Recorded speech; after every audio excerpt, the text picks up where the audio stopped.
Welcome all of you on my YouTube channel economics with excellence. Friends, आज हम consumer behaviour की जो theories हैं वो पढ़ेंगे और इसमें कंज्यूमर बिहेवियर में जो सबसे पहली थ्योरी है द कार्डिनल यूटिलिटी थ्योरी। इस थ्योरी के हम बेसिक जो कॉन्सेप्ट्स हैं वो समझेंगे और जो इसके रिजल्ट्स हैं उनको समझने का प्रयास करेंगे। कार्डिनल यूटिलिटी जो थ्योरी है वो अल्फ्रेड मार्शल के द्वारा दी गई थी और उन्होंने इसके कुछ एक बेसिक असम्पशंस को भी फॉर्मुलेट किया था। इसमें जो फर्स्ट असम्पशन है वो है रैशनैलिटी।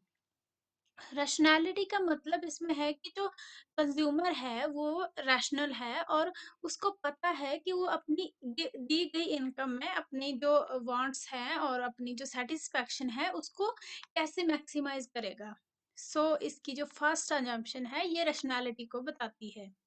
जो इसकी सेकंड असम्पशन है वो कार्डिनल यूटिलिटी है।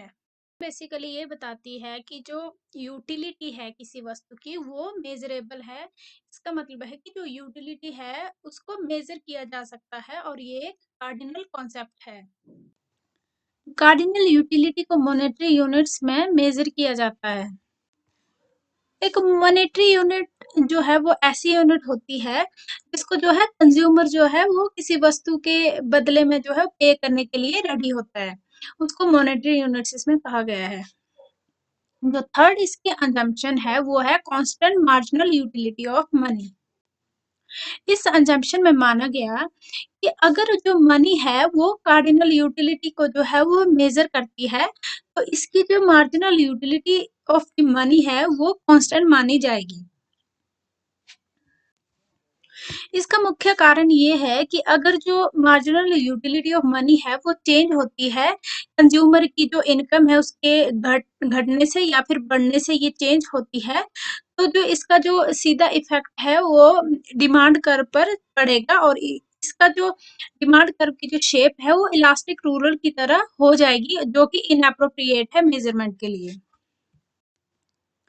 फोर्थ assumption इसमें है कि जो मार्जिनल यूटिलिटी है वो डिमिनिशिंग है। इसका सीधा साधा कारण ये है कि जो जैसे जैसे कोई भी कंज्यूमर है वो एक से अतिरिक्त इकाई का उपभोग करता जाता है तो उसकी जो मार्जिनल यूटिलिटी है वो कम होती जाती है। जो कार्डिनल यूटिलिटी जो एनालिसिस है उसको जो फर्दर वो टू थ्योरीज में जो है वो विभाजित किया गया है। इस मेरी इस वीडियो में हम सिर्फ जो law of diminishing marginal utility है इसके बारे में समझेंगे और अच्छे से अंडरस्टैंड करेंगे कि इसमें क्या चीज है और जो मार्जिनल यूटिलिटी है वो डिमिनिश क्यों होती है। तो इसका फर्स्ट लॉ जो है वो है law of diminishing marginal utility. जो डिमिनिशिंग जैसा कि मैंने assumption में आपको बताया कि जो डिमिनिशिंग मार्जिनल यूटिलिटी है वो जो है वो यूटिलिटी के घटते स्तर को दर्शाती है और जो इसमें जो मार्जिनल यूटिलिटी है वो एक ऐसा बेनिफिट है जो कि एक एक्स्ट्रा यूनिट को कंज्यूम करने से गेन होता है। तो इस ये जो लॉ है वो डिमिनिशिंग मार्जिनल यूटिलिटी का जो कॉन्सेप्ट है वो इसलिए प्रस्तावित करता है क्योंकि जैसे जैसे कोई कंज्यूमर है वो एक से अतिरिक्त इकाई का उपभोग करता जाता है वैसे वैसे उसकी जो यूटिलिटी है वो घटती जाती है। इसको हम एक एग्जाम्पल के माध्यम से समझ सकते हैं कि जैसे किसी जो कोई हाउस होल्ड है या जो कोई कंज्यूमर है उसको भूख अगर लगी होती है तो वो जो है पहली चपाती खाना शुरू करेगा, फिर उसके बाद उसकी भूख कुछ कम हो जाएगी, फिर उसके बाद जब वो दूसरी चपाती खाएगा तो उसकी भूख और ज़्यादा कम हो जाएगी और जैसे-जैसे वो एक्स्ट्रा एक के बाद एक चपाती जो है वो खाता जाएगा, वैसे-वैसे उसकी जो भूख है चपाती खाने की वो कम हो जाएगी। तो इसलिए ये जो कॉन्सेप्ट है उसको डिमिनिशिंग मार्जिनल यूटिलिटी कहा जाता है। ये जो एग्जाम्पल है इसको हम इस लाइन के माध्यम से समझ सकते हैं कि as a consumer takes more unit of a good the extra utility of और satisfaction that he derives from an extra unit of the good go on fallen।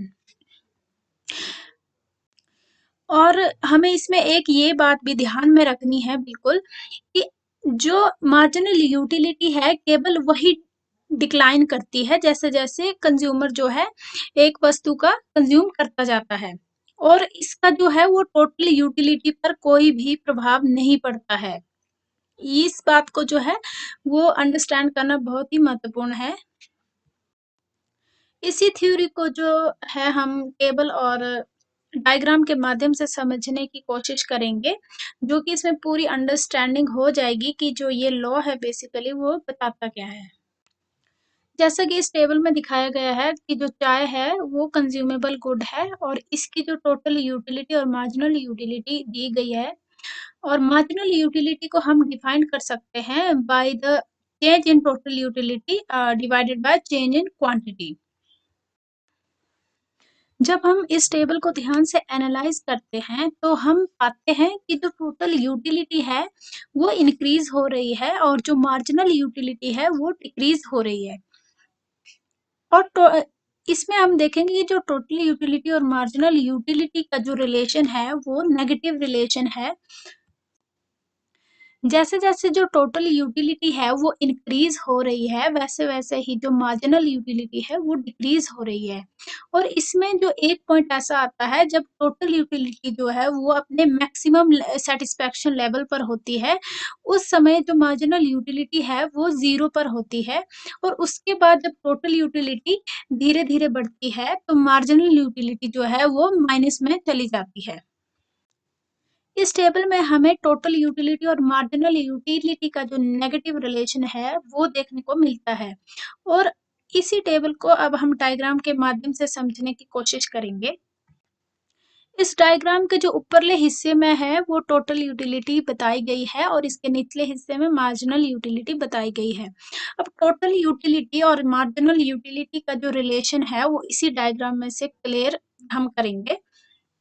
तो इसका जो फर्स्ट पॉइंट है, इसमें जब टोटल यूटिलिटी जो है वो इंक्रीज़ होती है, तब जो मार्जिनल यूटिलिटी है वो डिक्रीज़ होना स्टार्ट करती है। इसमें जो फर्स्ट पॉइंट है इसका ये है और जो इसका सेकंड पॉइंट है जब टोटल यूटिलिटी जो है वो अपने मैक्सिमाइज़ेशन जो पॉइंट पे पहुँचती है, तब जो मार्जिनल यूटिलिटी है 0 पे पहुँच जाती है। फिर इस पॉइंट मैक्सिमाइज़ेशन ऑफ टीयू पॉइंट के बाद जो है वो टोटल यूटिलिटी जो है वो धीरे-धीरे डिक्रीज़ करना शुरू कर देती है। जब टोटल यूटिलिटी डिक्रीज़ करना शुरू करती है तब मार्जिनल यूटिलिटी जो है वो नेगेटिव में चली जाती है।